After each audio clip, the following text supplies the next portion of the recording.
Welcome to the Hellmouth. Hope everybody's 5x5. This is Major Slayage. Ket Arik rewatch Buffy the Vampire Slayer.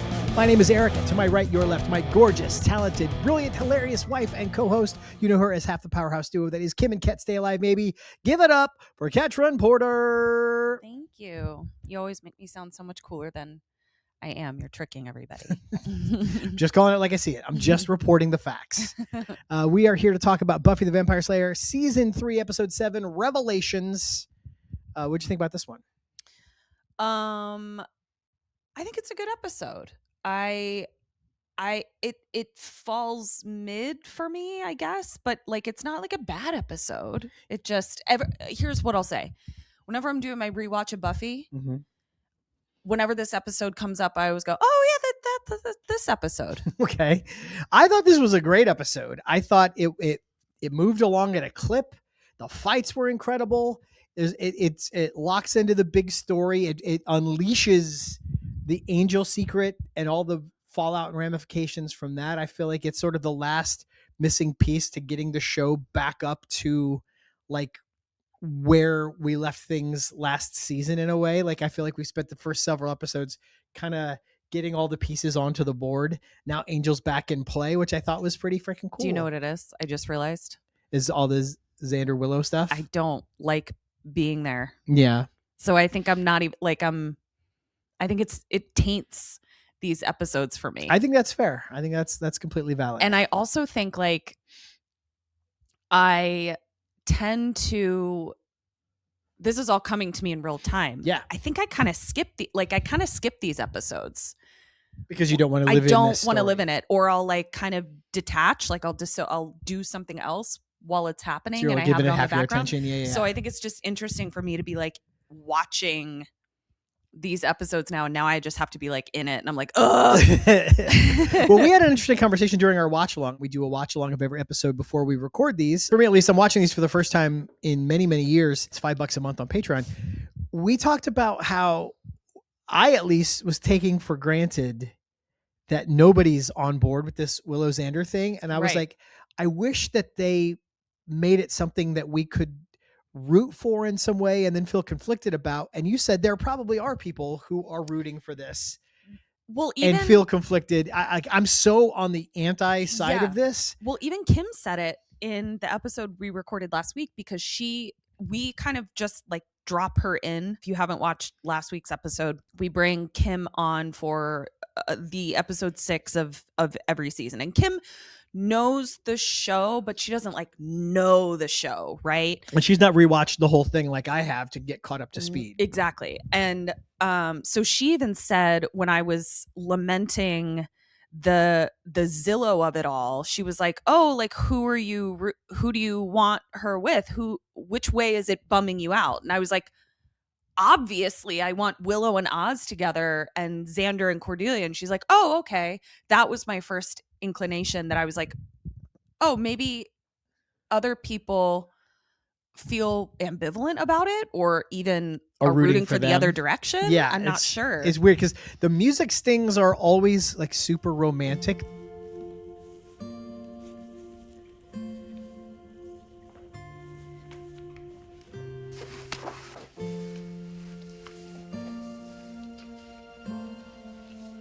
They're not foreboding.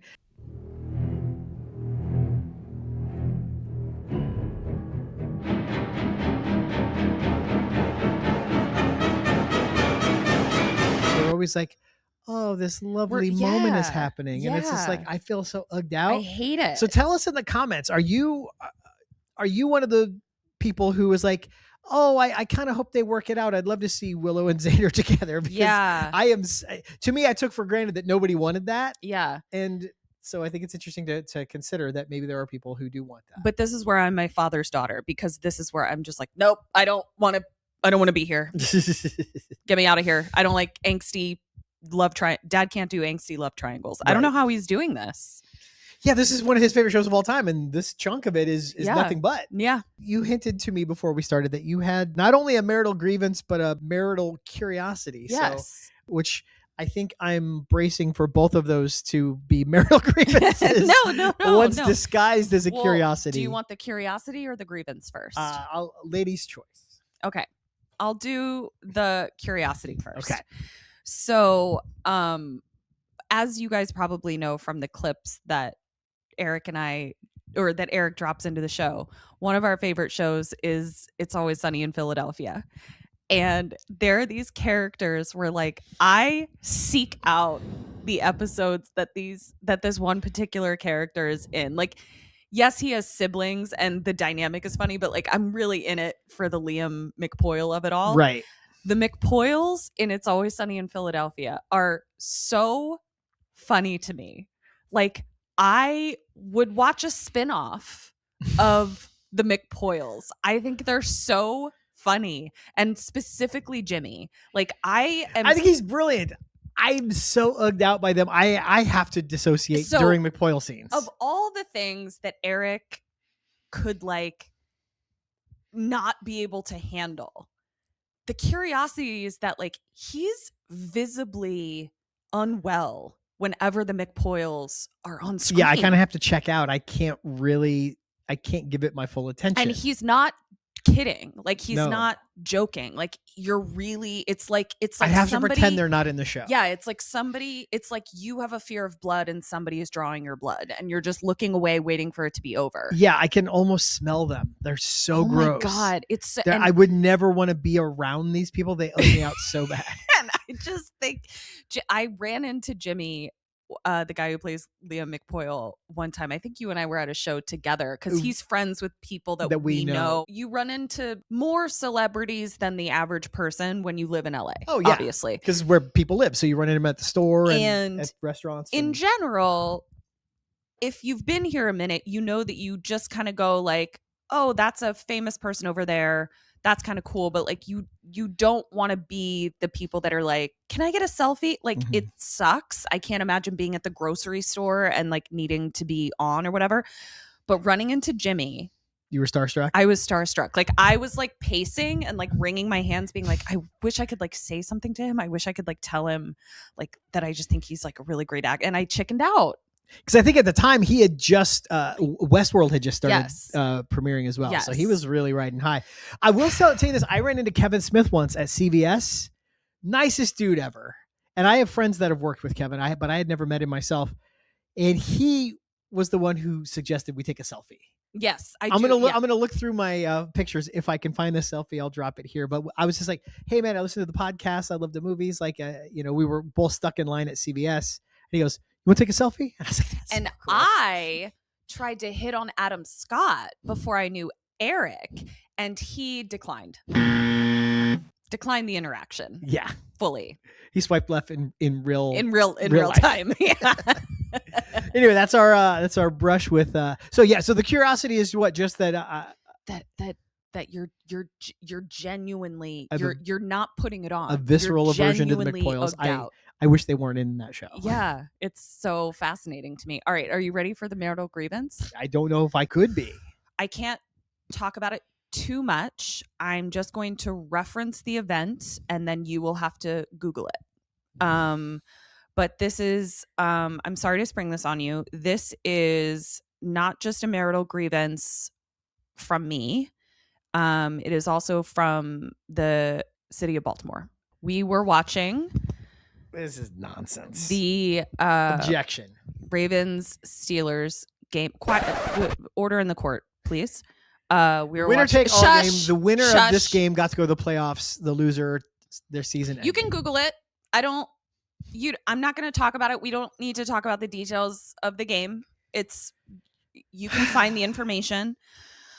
But right before a particular kick was about to happen that would have won the game, I have like a gag in my throat talking about this. No one's forcing you to talk about this. I have to get it off my chest. Eric said, it's only 44 yards. This is a gimme kick. It really was. I felt an ire rise up in me. I really try to be someone who doesn't like, I can get angry, I can get frustrated, but like I really try to be someone who doesn't like yell, right? I try not to like raise my voice to a yell in anger at my husband. And I turned to him and I said, what the fuck was that, dude? I was so angry. Spoiler alert, he missed the kick. Thank you for letting me get that off my chest. I have nothing audience. to do with whether or not a guy can hit a field goal. Whether or not a guy can perform his job. But also, can you just not fucking say it right before he kicks? He didn't hear me. Going forward, can we just not? Can we just not? If it doesn't matter, then it won't matter if you don't. If it doesn't matter, it won't matter if you don't. And it matters to me. So what I'm asking is, it matters to your wife. Can you not pull that shit ever again? Thank you very much. Marital grievance filed immediately to jail. Did you bring a spell? Mm-hmm. I'm having so much fun rediscovering the book that my friend Sophia gave me, that was sort of like stashed away in the move. I just kind of lost track of it and then was going through some old boxes. And this is a spell a day for health, wealth, love, and more. And there are some hilariously specific spells in here. I guarantee I will be pulling from this book more because the specificity is delightful of all of these spells. But I found this one for a particular British woman who shan't be named. It is a lemon protection spell to avoid confrontation with pretentious people. You will need a small bottle of mineral water with a resealable cap, a bottle of lemon juice that you throw directly into her eyeballs. Is that what it says? No.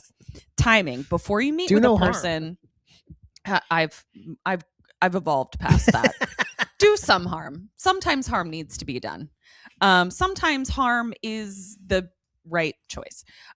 Before you meet with a person who criticizes or undermines you, open the bottle, add 6 drops of lemon juice, close the bottle, shake it 6 times while saying 6 times, protection B from negativity, protection B from hostility.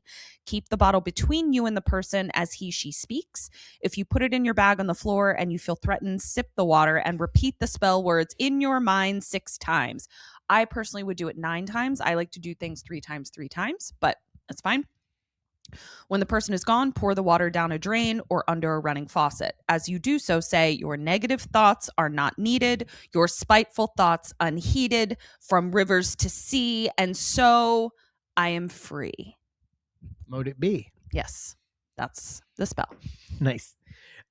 Get to that scan. I think we're backed up on spells again.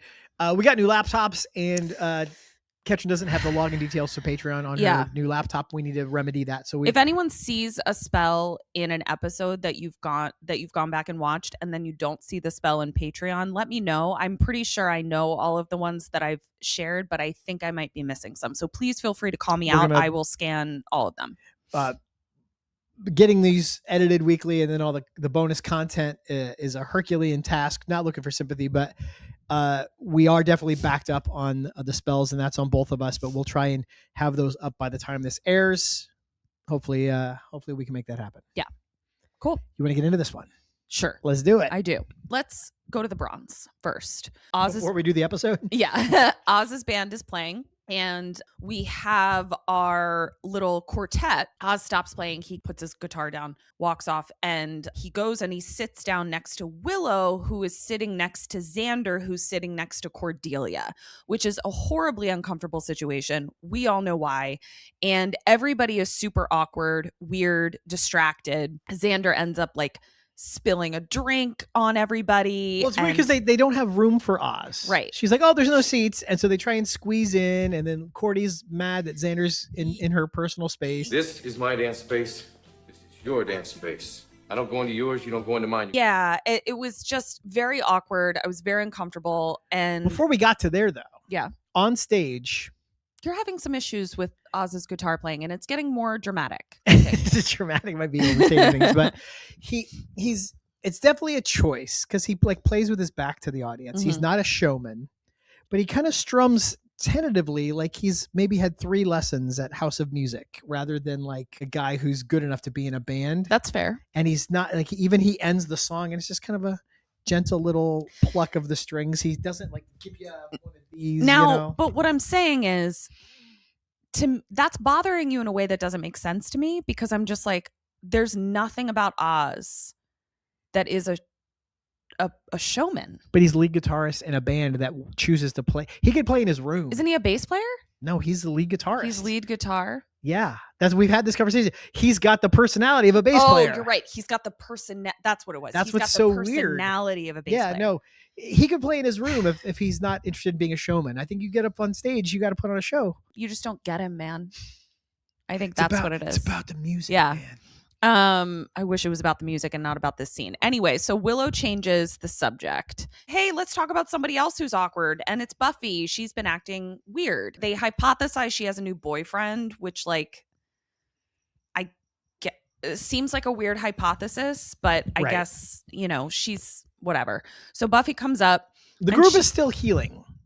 Yeah. They're not connected the way they once were. So they have to fill in a lot of blanks. I think that's why I felt it weird that they were like, she must have a boyfriend. I'm like, that's not the conclusion that I would jump to. Yeah, no, she's secretive and weird and is super into her Slayer and business and ran away for a summer. You know what I mean? Mm-hmm. Like, she's just, I don't know. But what I think Willow is projecting. Look over there. So Buffy comes up and she's like, well, I am going out tonight with someone. Faith comes up and every lesbian in the audience exploded.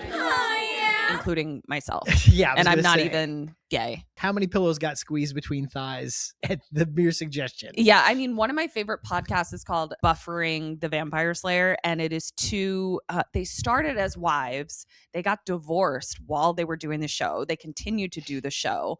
They're still really close, really great friends. Both partners have moved on. One of them is a parent now. It's lovely. Don't worry, they're fine. But they talk, so they're obviously immersed in the queer community. Yeah. And they talk about the cultural life event that was wanting Buffy and Faith to kiss, which I just love. Like, it's just like the fact that this show provides so much to the queer community, even this early on, before it's fully fully explicit. I just love that for them. Yeah, I think it's great. Both of them are now in the cemetery. Giles's like chillaxed vibe was really delighting me. Yeah, they've got this under control. He's got a coffee there to observe. He had a nice fancy silk scarf. They're fighting. Giles is like, they're good. They got this. They high five after slaying some, what did you call them? Level 1 vamps or something? You called entry level vamps. Yeah. And then we hear some bitch come in and start criticizing my dude and my bitches. And I was not here for it. I'm a fucking Anglophile, and this bitch.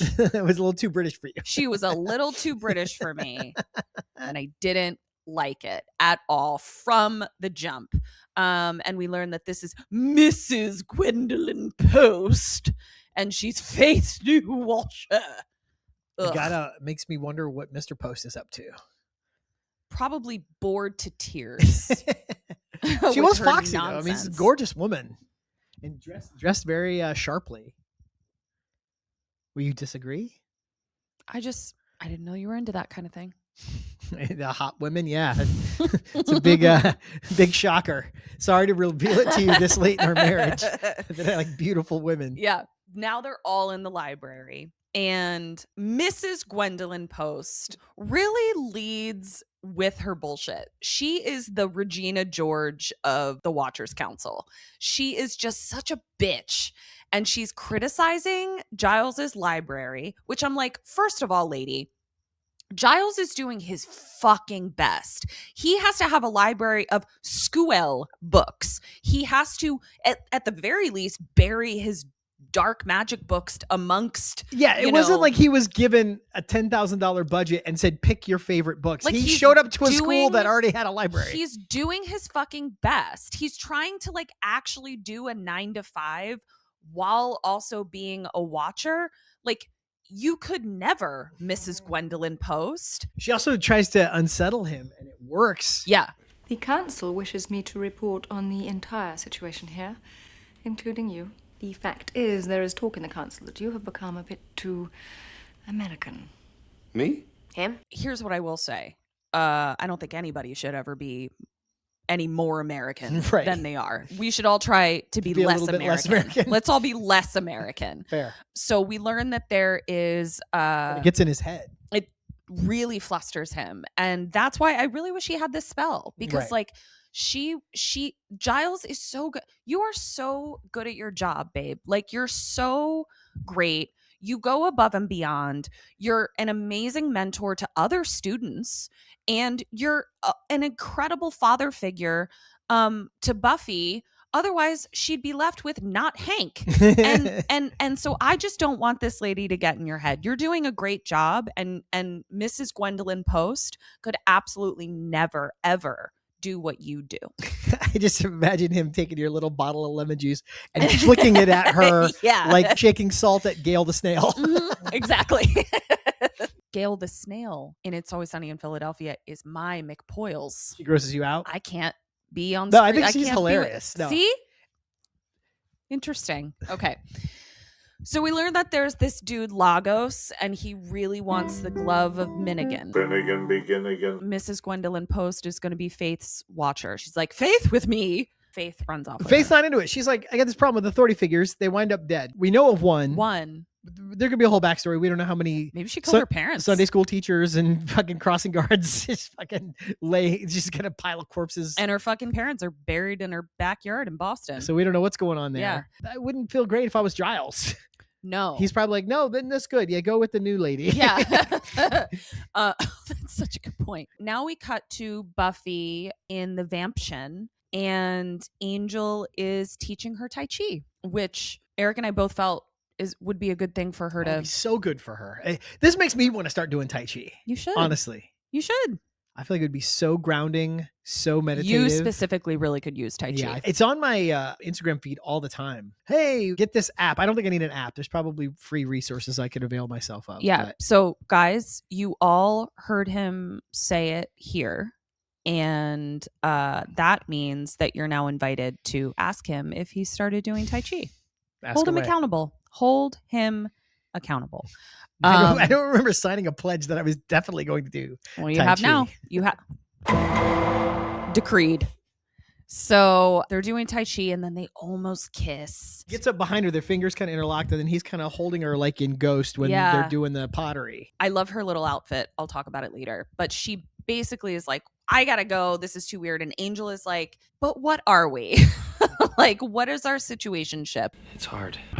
And Buffy is just like, this can't work. We can't do this. Cold turkey. I'm out of here. Also, I got to find this Lagos thing. Angel definitely has like a moment of like realization, recognition, remembrance. We're not sure. He definitely has like a facial opinion about Lagos. He said, well, he's pretty learned. He knows the stuff. He's often the guy that knows the reputations of some of these baddies. But I also Like, he realize I immediately- think things are coming back to him. I don't think he remembers That everything he remembers everything. So Yeah, I think okay, that's things cool. kind of come back to him. So I was just thinking of the judge. He was the first one who like, oh, I know what this is. Exactly. Like, so Back at the library, Giles can't find anything about Lagos, anything about the glove, and he's very frustrated because Mrs. Gwendolyn Post got under his skin. And I don't like seeing Giles so unsettled. I really don't. It McPoils me. I don't like it. We also like he's got to function in this group. We need him Yeah. as a steadying influence. Mhm. If he's rattled, the whole thing comes unmoored. Yeah. And he's being very snippy to Zillow, which they deserve, but he doesn't know why they deserve it. They go into the stacks to keep looking for books. And then it gets all touchy and massagey and bad. And Willow is the aggressor. Willow is the one who like kisses Xander. And I hate it. I hate it. I hate it. I hate being here. And then Giles comes around the corner. I'm just like, just catch these bitches. Just call them out. Let's be done with this. Let's get it all out in the open. But he doesn't see them. But he does look very hot, holding his glasses in his mouth. Which is a move I do all the time. I'm always carrying my phone in my mouth. I carry my glasses in my mouth. I can't picture. Put your glasses in your mouth. Oh, I can't. Okay. You do that sometimes. You mostly carry your phone in your mouth. He has bite marks in his phone, guys. No, I'm serious. He has bite marks in his phone because he carries his phone in his mouth. Giles has found, okay, it's in this fucking tomb in this cemetery, and Xander is like, I'll go get it. Willow's being weird. Everyone's uncomfortable. It did seem weird that Xander's doing this solo mission. Well, as I'm telling the story, it actually feels less weird because it really did feel like he was like, I'll go. Like, I don't even think he thought about it. No, but I'm saying Giles should have been like, yeah, maybe we do the buddy system. yeah, maybe I go with you. I'm the expert in the relics. But nobody's on their game. Yeah, everybody is all jittery. Now we go to the Slayers, and they're just kind of walking around town after having hit one particular cemetery. They're on their way to the next, dishing on dudes. Yeah, and Faith is a loser magnet, so now she just has to hit it and quit it. And she wants more information about, how it was to bone the undead, which I would love to know as well. Like, honestly. Buffy's done it exactly one time with an undead. She wouldn't have anything to compare it to. Tell me about it, though. Like, I want to hear about it. Like, just tell me about it. Also, Faith's hair is bonkers in this scene. Mm-hmm. She's got these really aggressive curls that she's got that just got out of the salon chair, like she's getting her hair done as a bridesmaid. Yeah. And it's so distracting, like I almost couldn't even listen to what they were talking about. It's also uneven curls because she has two. I can't believe that you noticed this. I've noticed this for 30 years, and it's always bothered me, and I've never said it out loud. She has two front pieces that I don't think hold curl well enough, and so they fall before the rest of her hair does. Yeah, they're so tight and sprayed, and but then she's got like two pieces right here that aren't, and it's bothersome. Yeah, and then because then they leave the scene. The very next scene, she's presumably walked only a few moments. Yeah, and her hair is completely flat and fallen and looks fantastic. Yeah, then we get another scene later where it's kind of in an in between stage. Like, yeah, her hair was crazy. So Buffy is like, I don't want to talk about Angel. Like, I'm not in a place where I can do that. And they decide to split off. Faith says, I'll hit that last cemetery on my own. You go home. So she goes to the cemetery. She finds a big horned dude who's looking through something in a crypt, and she attacks him. But what's funny is like this dude is significantly stronger than Faith, throwing her around and also not interested in her. Yeah, she might as well be a fly buzzing around him. Yeah, he's swatting her away. Because he's focused on the job at hand. Yeah, and doesn't find whatever it is that he's looking for. Now, you said you thought, we don't get a super good look at this guy's face, but he appears to have some kind of horns coming and some tusks, and you weren't sure if the horns connect to the tusks. I feel like, so I thought they were tusks, and then you were like, I think they're horns. Right. And I was like, why not both? So I think they're like horn tusks. Got these like blowjob handles on the sides of his head. What's the wind resistance on those blowjob handles? And it reminded me of Rachel Bolan, the bass player for Skid Row, who had the earring and the nose ring and a chain that connected them. It was kind of giving those vibes. Somebody else is on their way to the cemetery, and it's the ill-equipped, unqualified Xander on his way to go to the crypt where Giles thinks the glove is. Now, based is the on plan a he's going to get there first? He's going to snatch it? Yeah, okay. He's just going to snatch it. But he does have a stake just in case. He sees that somebody has already made it into the crypt and is on their way out with a package and something that they're carrying. It's hard. And it's Angel. And we know that Xander loves to jump to conclusions. So, well, at the very least, Angel's supposed to be in a hell dimension and no longer on the board. That's true. That's true. So he follows Angel right to the Vamption, where Buffy is significantly making out with him now. Cold turkey didn't appear to take at all. So that is some very warm turkey. Yeah. Freshly roasted. So Bangel then sort of backpedals the kiss. Like they both kind of pull away like, turkey. And gobble, gobble. But he does show her, he's like, I think I have what you're looking for. It's hard. So I got the glove of Finnegan. Finnegan, begin again. And we learn some lore. He's like, so it's, super powerful, blah, blah, blah, but it also can't be removed once you put it on. And it does have these little grabby claws on the end of it. So Angel's like, no touching. Simultaneously, back in Giles's apartment, Giles finds a picture of a wood etching of the glove in a book that he has, and Mrs. Gwendolyn Post is there. God, what a bit. Why did you invite her into your house, Giles? Like, why would you say, like, come over for a spot of tea? That's crazy. Don't let her in your house. What a bitch. The pictures are fun to look at, Mr. Giles, but one really ought to read the nice words as well. Listen, bitch. Who dost thou think thee is? Giles is preparing some tea for them. Oh, yeah, this was weird. So there's clearly a tea bag in her cup. Then before he adds the water, she reaches in and fishes the tea bag out. Yeah. But then later we do see her dunking the tea bag. Now I'm reminded of the scene from Justice League where Alfred is giving Diana lessons in how to prepare tea. If you put the water in first. Of course. So we don't scald the tea. Great. That's probably enough tea. All right. So why put the tea bag in the cup only to take it Yeah. out? Well, you could just lay it next to, like, I don't understand what this move was. Yeah, but My British friends weigh in. What was she? Is that standard tea protocol? Because that seemed crazy. to me. Yeah, what's the tea? What's the tea What's protocol? the tea? What's the tea, Christine? Unless, oh my God, do you know what's so funny? No. Maybe that's like the most subtle British thing we've ever seen, that like him even putting the tea bag in the Was teacup incorrect some way? was very American. Yeah.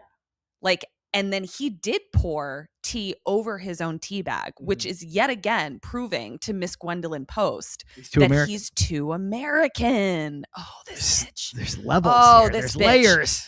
Just as Giles has said, I've got complete control over my Slayer, Xander busts in and says, we have a problem with your Slayer. And he's like, won't you excuse me? They walk 2 steps away. 2 steps away. They don't go into another room. They don't step outside. And it's so weird. fucking Mrs. Gwendolyn Post has the smuggest ass look on her face. I was over this bitch.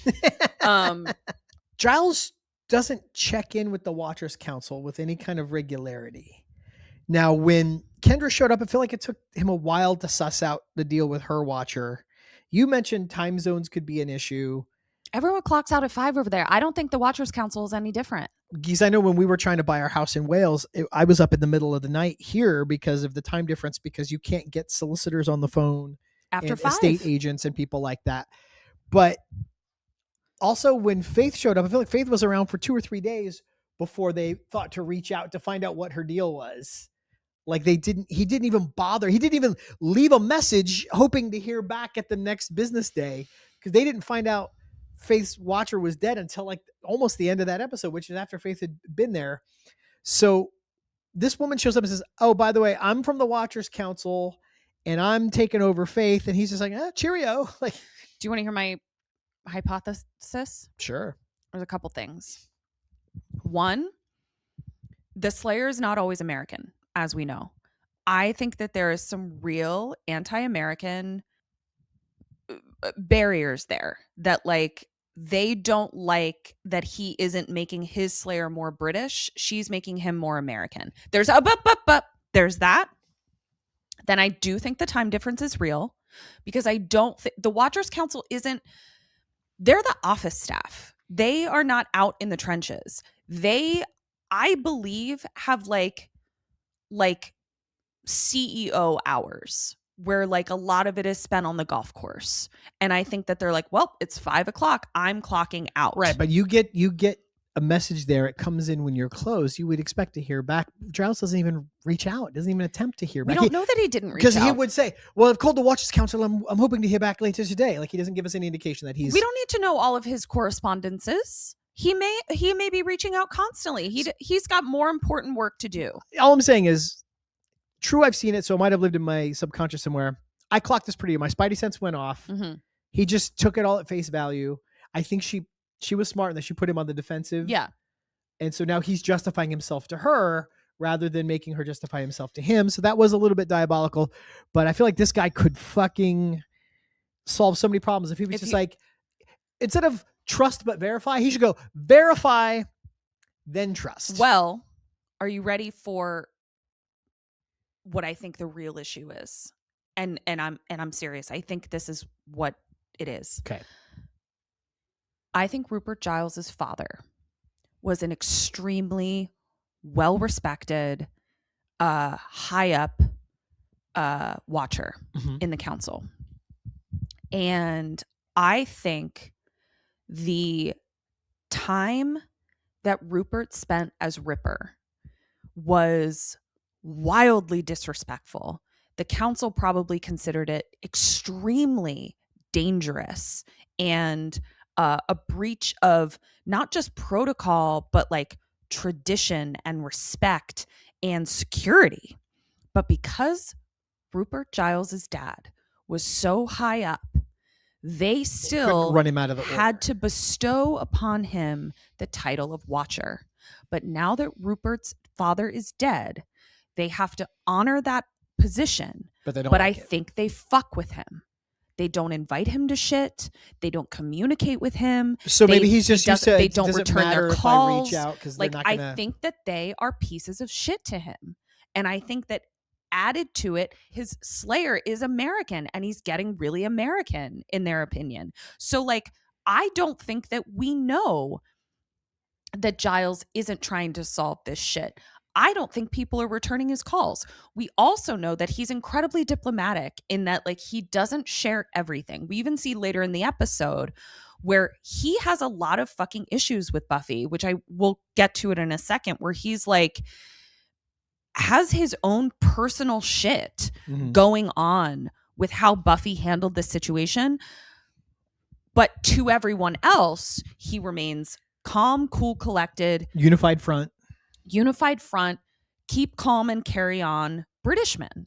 So like, I don't know that Giles is letting us in on all of the frustrations that he has with the back end administration of the Watchers Council. Okay. Case closed. Cut to an intervention at the library that Buffy does not see coming.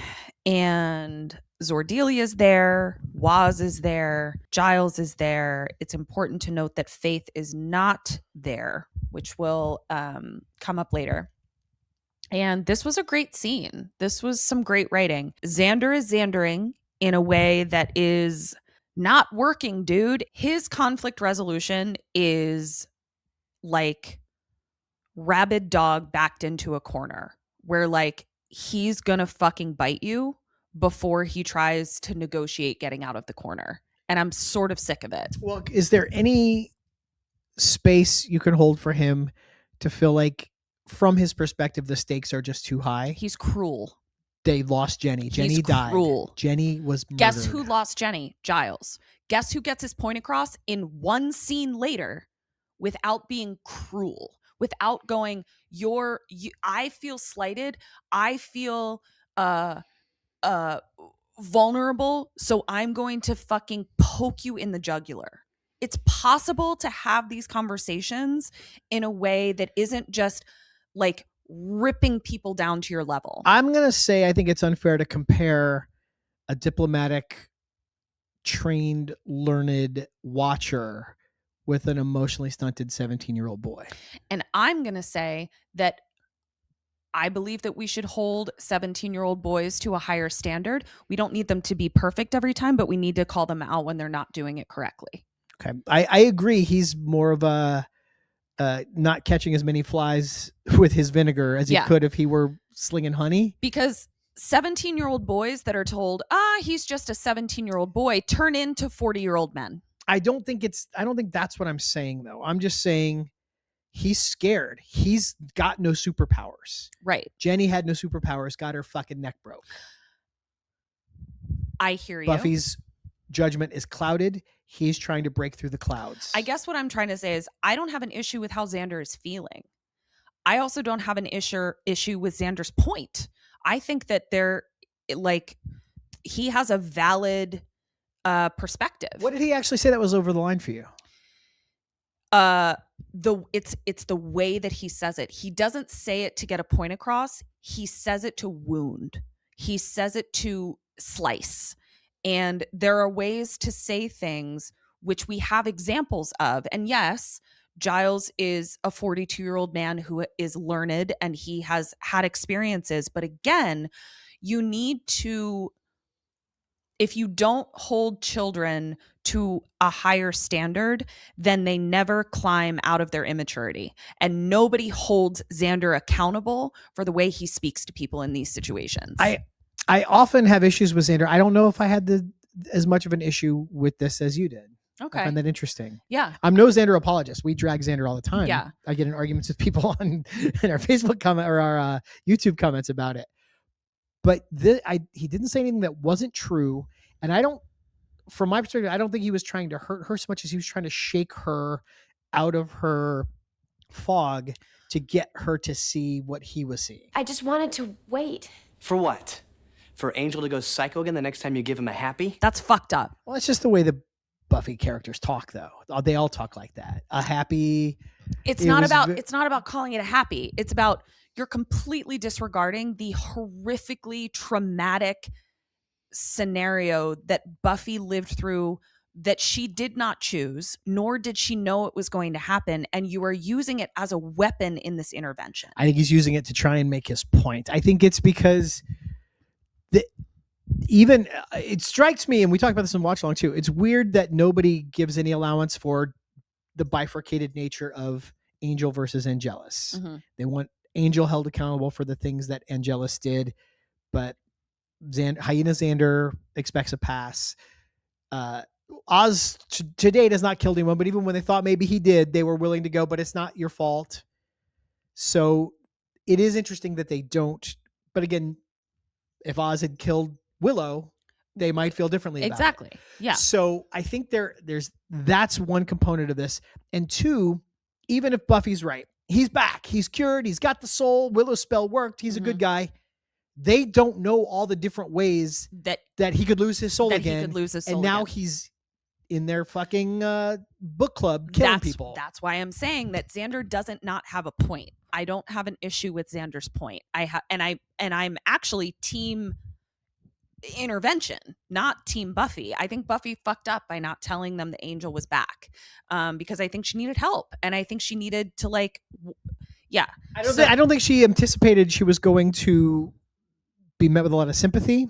I think she was afraid of the exact reactions she got. Now, what she's not factoring in is that the fact she kept it a secret raised the temperature on the whole thing. Yeah.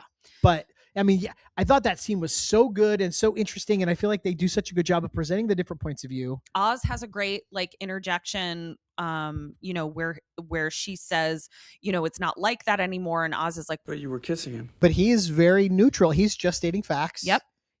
So we see that it's possible to say something. It's possible for Oz. So why do we not feel that we can challenge Xander? Why do we feel like, oh, well, that Xander's not capable of that and he'll never be capable of that? I don't know if it's about capable. I feel like everyone's got different strengths. Everyone's got different personality settings. The EQ is set differently on every person. Right, but don't you want kids to if I just interacted with every 17-year-old, 15-year-old that I interact with, and I just went, well, this is the capabilities of their current EQ. What am I doing then? I think what we're dealing with is that you found what he said more over the line than I did.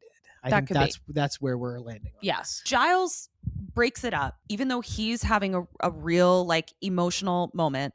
What he says is, Buffy's handling of this, while ill-informed, was understandable. Then everyone leaves. Buffy then follows him into his office and thanks him for getting her out of that situation, to which Giles says, quiet, don't read my throwing water on the situation as me being on your side. And he really dads her in a way that was beautiful. He accesses his own vulnerability. He talks about how Angel tortured him for hours. So regardless of the safety issues here, you completely disregarded the trauma that I went through. And he says, you have no respect for me or the job I perform. And the thing is, I think he's right. I don't think respect ever entered into the conversation with Buffy and Giles. I think Buffy loves him. I think Buffy like sees him as an authority figure, but I don't think it ever occurred to her that he's owed respect. Yeah, I think she sees him as an authority figure to the extent that she's willing to grant him authority over her. Right. And not a molecule beyond that. Right. So Mrs. Gwendolyn Post shows up at Faith's motel, which we don't know how she's paying for. And she is like, you know, praises her actually for living in kind of like a minimalist shithole, saying like, you know, you don't have distractions. And then she starts shit talking the group, saying like, oh, I bet it bums you out that they're having meetings behind your back, which Faith didn't know. She's definitely trying to like sow discord. Thank you. And Faith is definitely like, Giles is okay, but also what are these secret meetings you're talking about? So it totally works. Willow is now in the hallway and Buffy is like, so I bet you're pretty pissed at me. And Willow's like, no, I'm not. I think secrets are fine. And I completely understand why people would keep them. And Buffy says, well, I'm going to go try and find Lagos as like a peace offering to Giles. It's after school now. We go to the Bronze and Xander is playing pool in a very dark way, you know, having his dark feelings. Faith comes in and she's like, so y'all are having meetings behind my back. And these two pair up because I think Xander realizes like, this is somebody I can get on board to go kill Angel. Yeah, she's got no history with feeling any kind of conflicted or warm feelings toward Angel. He's a vampire. Yeah. And Faith is pissed that Buffy didn't confide in her about Angel being back, which is so heartbreaking because like Faith has this tough exterior when really it's so obvious that she's just hurt. Yeah. That her new friend didn't share a secret with her. Yeah. And it's she has a hero worship, like a big sister crush on Buffy. Which I'm sure is a very uncomfortable position for her to be in. So she's like, I'm gonna go slay Angel. Xander wants to come. And this episode's just cooking. Like things move quickly. We don't spend a lot of time pondering. It's like this freight train that's barreling towards this really climactic ending, and you're aware of it the whole time. Yeah, agreed. So now we go to Giles's office and Mrs. Gwendolyn Post is in there and he tells her, I've got the glove. One of Buffy's friends is keeping it for her. So like I love that Giles puts aside all of his bullshit and he's like, I need to protect this identity. I can't, you know, he clearly doesn't fully trust her. I don't even know if he knows why he doesn't fully trust her. She's like, oh my gosh, that's so great. We need to hide it. And he's like, or destroy it. I know how to destroy it. And she's like, let's not say we did. And instead she knocks him out badly. This was like, the show had to call the EMTs. Yeah, that was just on set medical staff. They were like, did you get that on camera? Like that was intense. She really hit him in the head hard. Twice. While this is all happening, Willow is in the cemetery. Willow is really trying to feel out the situation and be like, don't you think secrets are sexy though? And Buffy's like, no. She's like, yeah, when you were seeing Angel in secret, didn't it make it hot? And Buffy's like, no, it actually like was kind really, of ruins it. Yeah, it was really uncomfortable. And Willow's like, womp, womp. And then she's like, all right, I have a serious secret to tell you. And then a fucking demon interrupts everything. She was about to do it too. And I was really like on the edge of my seat. Like, oh, she's going to do it. I needed it to happen. I needed it to happen really badly. And it's such good writing that it didn't. Yeah. So. Because that's the thing. We hate this plot from a personal investment and caring about these characters. From a storytelling perspective, it's fucking brilliant because it adds this element to things. It adds another layer of conflict. It adds another dynamic to all of the interpersonal interactions. Yeah. And now nobody can fucking trust anybody because we're aware of this thing that's lying underneath everything. Agreed. So it's actually brilliantly executed. It's just unpleasant. It's very unpleasant and I hate it. So here comes old Tuskhorns to muck everything up. Buffy makes quick work of it though. Kick him in the penis. She grabs his axe off his own back and decapitates him. I need a close up of that head. I just want to know what's going on. What's all going on there? I'll see if I can grab a screen grab and we'll drop it right here. Yeah. And so Buffy then is like, so what were you saying? And Willow's like, nothing. I opened chickened my out. SAT book 5 minutes early. So That's stupid. a terrible confession. Fander is marching into the library to grab weapons, but luckily Giles in his state is kind of like, ugh, and makes a noise. So Xander runs in, realizes that like Giles is in bad shape. Faith runs off to be like, you deal with that, but I'm still going to slay because slayers be slaying. Angel is in the vamption doing some witchy ass shit. Yeah, he's throwing little powders that are changing the color of flames. It was very fun. He's doing a little magic show. I loved it. Willow then comes in and finds the EMTs there with Giles and Xander. Buffy is trying to be like, what happened? Giles can't get it out, but what he does manage to say is use living flame. And living flame is the thing that he learned will destroy the glove, which is what Angel is also trying to put together as well. Just thought of something right now. What's that?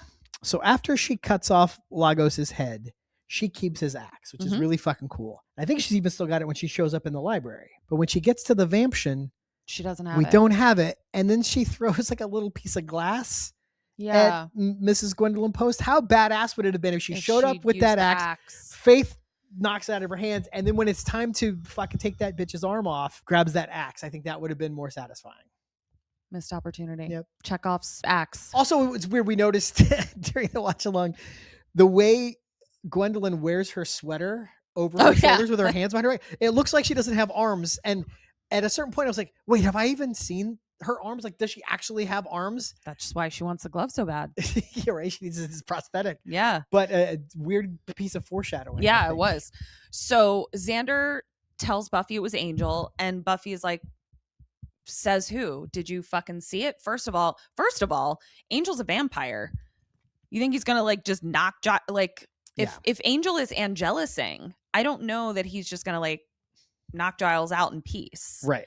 There's absolutely nothing tying this to Angel whatsoever. So at the vamption, Mrs. Gwendolyn Post says to Angel, Giles sent me here. Now, Angel's got some pretty keen spidey sense because we can already see that he's like, all right, I don't know that I fully trust you. But he sort of turns his back for a second.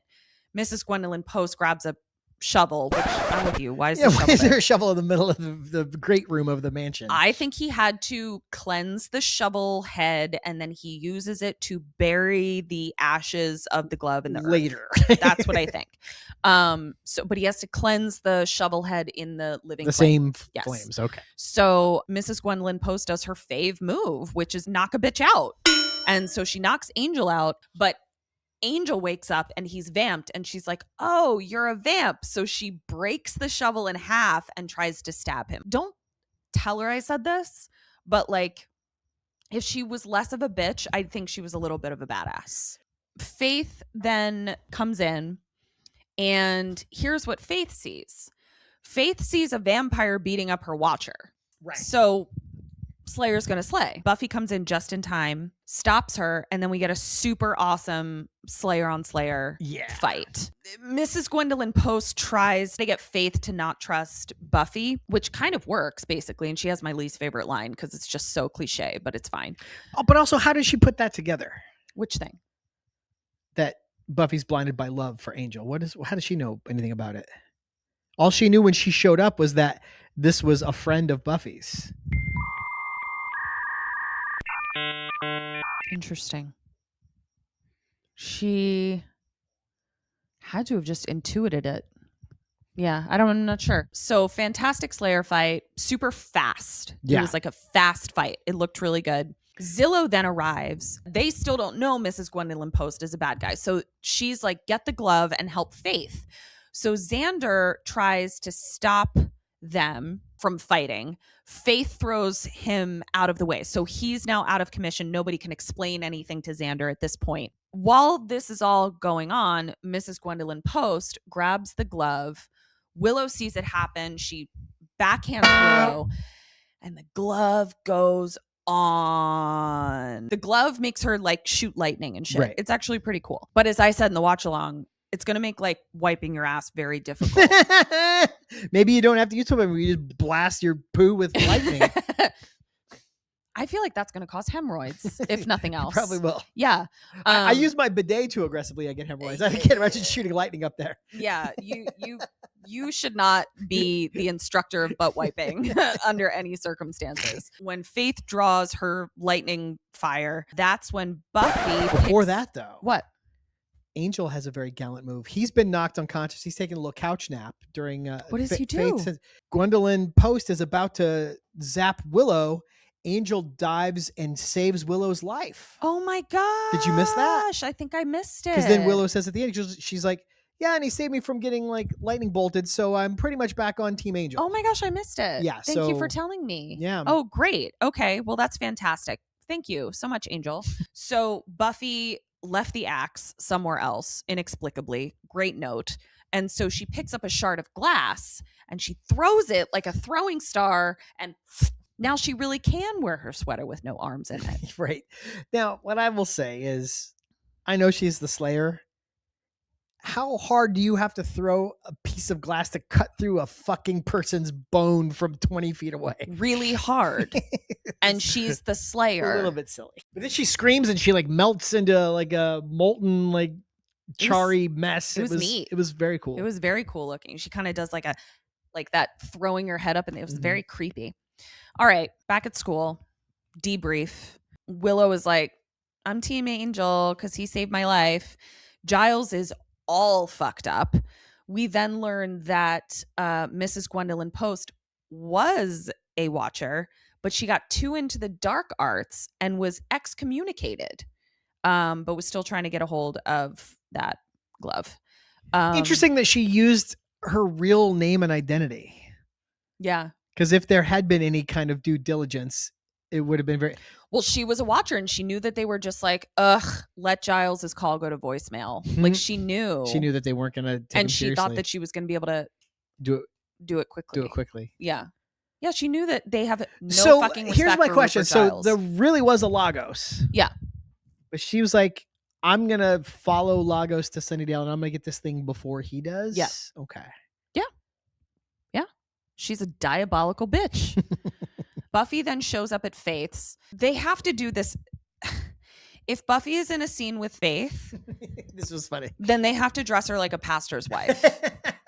And I don't require that. I don't need it. I know that this is the light and dark, right? You know, like when I said you could have put her in some acid wash mom jeans with a tucked in baggy t-shirt and combat boots, we would still be able to differentiate who's the good girl, who's the bad girl. Exactly.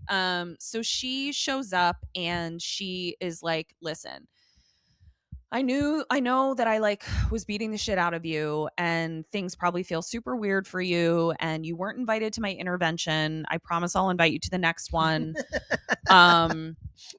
But you can trust me. And Faith reveals about herself, the only person I can trust is myself. So Buffy goes to leave. It looks like Faith is going to have like a moment. She stops her, she's leaving, and then... But then she can't. You know, like she takes her arm off for 1 second, then goes, nope, I don't want to do that. Yeah. And that's the end of the episode. I really liked this one. Like I said, I thought this was great. You know, as I'm telling it to you, I actually really liked it too. I really did. You're bummed out by the Xander Willow story. But now that I've unlocked that, now I can be like, oh, that's why I have now that. You can compartmentalize. Yeah. Okay, exactly. Cool. All right. Well, now it's time for the Sunnydale High Yearbook Committee meeting. Who'd you have for best dressed? Best dressed. I had Buffy's little black tank top and her little black headband. I really love when women can just sort of pull off a very simplistic, sharp, clean look, and it's just sort of showcasing their bone structure in a really like artistic, beautiful way. You said it reminded you of some photos from Top Model. I'm not familiar with so that show, in America's Next Top Model, like when they take Polaroids, it's no makeup, it's completely neutral clothing so that they can fully see just like what the tools, what you got going on, what they're working with. Okay. It reminded me of that outfit. I liked Buffy in her bomb beanie. I thought it was cool. I thought she looked cool. I also give an honorable mention to Giles' silk scarf. Oh, he did have a nice silk scarf going. Yeah. Okay. Who'd you have for worst dressed? Buffy's pastor wife outfit. I've already mentioned it, but Faith's curls were just A aggressive bummer. and Yeah. strange. Would you have for best line? I felt like there were so many good lines. I really had a hard time narrowing this down. Best line I had, Giles calmly telling Buffy. And that was a good... I won't remind you that the fate of the world often lies with the Slayer. What would be the point? Nor shall I remind you that you've jeopardized the lives of all that you hold dear by harboring a known murderer. But sadly, I must remind you that Angel tortured me for hours, for pleasure. You should have told me he was alive. You didn't. You You have no respect for me or the job I perform. And that whole little monologue I just thought was delivered. Mwah. Yeah, that was great. I'm not gonna read my whole list of contenders, but I did like Buffy coming into her intervention saying, "What's with all the tragedy masks?" Okay. And the one that is my ultimate winner, though, is at the very end. We just talked about it, where Buffy says to Faith, "I'm on your side," and Faith responds, "I'm on my side, and that's enough." Yeah, that was pretty gut-wrenching, honestly. What'd you have for worst line? Worst line. Oh, I hated when Mrs. Gwendolyn Post was like, She's blinded by love. we just don't ever need to write that ever again. By the same token, Buffy says kissing Angel was a mistake or an accident, and Xander's like, What, you just tripped and fell on his lips? never put that in a You don't script need to ever do We it. never need to write that again. Never, ever That's again. been in too many things. Yeah. It's so stupid. And what'd you have for best move? Glass throw. I love the glass throw that would very easily sever a bone because you're the Slayer. I had too many. I'm going to list all of them. Okay. The synchronized slaying at the very beginning. Love it. Giles carrying his glasses in his mouth. Angel doing magic. Mm-hmm. And the glove clamping onto Mrs. Post's arm. I just thought that was very Ooh, cool. yeah. And then lastly, who did you have for most likely? Most likely to be the Regina George of the Watchers Council, Mrs. Gwendolyn Post. Well, we talked about it, and based on the conversations we've had, mine may not make as much sense now, but I wrote most likely to add the Watchers Council to his speed dial, Giles. Yeah. No. All right. Well, that was it. That's all we got for you this week. Thanks for hanging out. Please check out our other show, Kim and Ket Stay Alive, maybe, co-starring her and Kim Burns, who was just here last week for Band Candy. I think if she's not back this week, by the time this comes out, she'll be back next week. But Kim's returning from maternity leave, and they're going to be back to regular operating procedure. I got to play in their sandbox for a few weeks to cover for Kim. While Baby, she was... you did such a good job. Thank you. I really got to tell you, I can tell you now because you did it. Handing the reins over to you to have you tell me a movie was pretty scary for me. And so actually where you thought this was going to be about complimenting you, I'm actually complimenting myself that I was able to put my control issues aside long enough to give you the reins. And I'm so glad that I did, because you did a really, really great job. Well, you've got me, much like Giles with the Watchers Council, you've got me on speed dial. If you ever need me to pinch hit, let me know. Really good job. It's not easy to do. It took, for the people who watch this, who don't watch the other show, which I think there are probably a few. We've been doing this other show called Kim and Ket Stay Alive, maybe. She and Kim Burns created it and host it. I produce and edit that show. And every week they take turns telling a horror movie to the other person, beat by beat, that the other person hasn't seen, and stopping at key points to ask, what would you do to stay alive? And what do you think the characters did in that moment? And they keep score. And so it really is a storytelling podcast in a sense. And there's lots of tangents and whatever, craziness. But so to know what to tell, what to leave out, how to convey to someone who's not seen a movie what it's like to experience that movie. Yeah. And to do it. Now, like I said, having produced and edited the show for 8 years, I definitely I feel like I have the voice down, but it is its own. It's not like this where you walk us through and I just get to kind of crack wise. Like it's its own thing. And I was nervous to do it too, but you did a really great job. Well, thank you so much. So yeah, you can go check that out. We did Final Destination Part 2 on Kim and Ket Stay Alive, maybe, if you want to hear me do the thing we're talking about right now. Yeah. While you're checking stuff out, we have a Patreon, $5 a month. We do a watch along for every episode where we talk over the entire show, ruining it for you. We also do a mini-sode every week called Trivia Crypt, where we do a deep dive into every episode, behind the scenes, fun facts. If you ever wanted a 10-minute review of The English Patient, that's where you can find it. We did, in fact, do that. She also had an impassioned defense of possums. So it's not just Buffy fun facts. It's largely Buffy fun facts, but there's everything's fair game in there. So $5 a month Patreon gets you everything we offer. Really helps us keep the lights on here. And I think that's all we got. We'll be back next week with episode 8. I don't even know what that is. I'm completely in the weeds with David Pumpkins on where the season is heading. Yeah. But yeah, can't thank you enough for hanging out with us. Please share this with friends. If you have a friend who likes Buffy or just likes watching idiots, liking the sound of their own voice, please share this with somebody. Leave us a like, subscribe, leave us a comment. Let's get out of here. What do you say? Before you go, open your shirt so mom can see your cool shirt. That's for you, Mom. Okay. All right. Until next time. Dust you Dust you later. later.